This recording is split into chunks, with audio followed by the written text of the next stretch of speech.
From your very first paycheck to your retirement, there's one thing in life you just can't get away from. Yep, we're talking about taxes. And today, we're going to break down what they're really all about.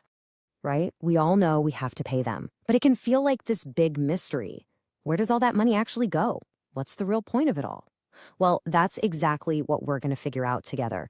Let's pull back that curtain. Okay, so let's start at square one. To really get it, we've got to ask the most fundamental question.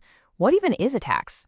Now, the key word on this slide, the one that changes everything, is mandatory.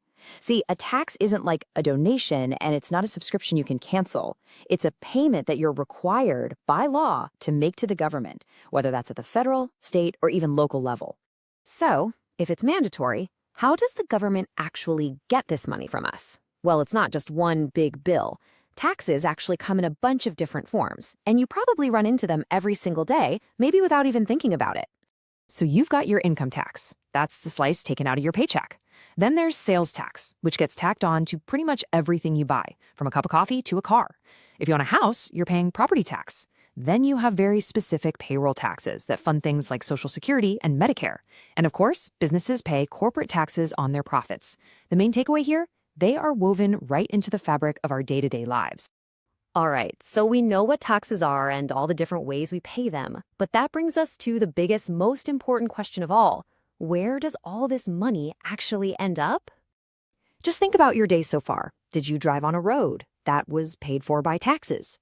See a police car or a fire truck? Taxes. The public schools in your town, our entire national defense, the social safety nets that help people in need, it all runs on tax money. It's basically the money we all chip in to build and run the country we share. But it's not just about paying for services you can see, like roads and schools. Taxes play this huge, often invisible role in steering the entire economy. Let's zoom out and look at that bigger picture for a second. So beyond just funding things, taxes are an incredibly powerful tool. For one, they can be used to redistribute wealth in an effort to reduce huge gaps in inequality. They can also be used almost like a control knob for the economy. Raising or lowering them can help manage inflation and keep things stable. And, maybe most interestingly, they can be used to influence our behavior. Here's a perfect real-world example of that. Governments often put really high taxes on things like cigarettes or sugary drinks. Now, the goal isn't just to make more money. The real goal is to make those products more expensive so that people are discouraged from using them. It's basically a powerful financial nudge toward a public health goal. Okay, so since we've established that paying taxes is absolutely mandatory, there's a pretty logical follow-up question, right? What happens if someone just decides not to pay? Well, it's not pretty, and the consequences definitely escalate. It usually starts with financial penalties and interest charges piling up on what you owe.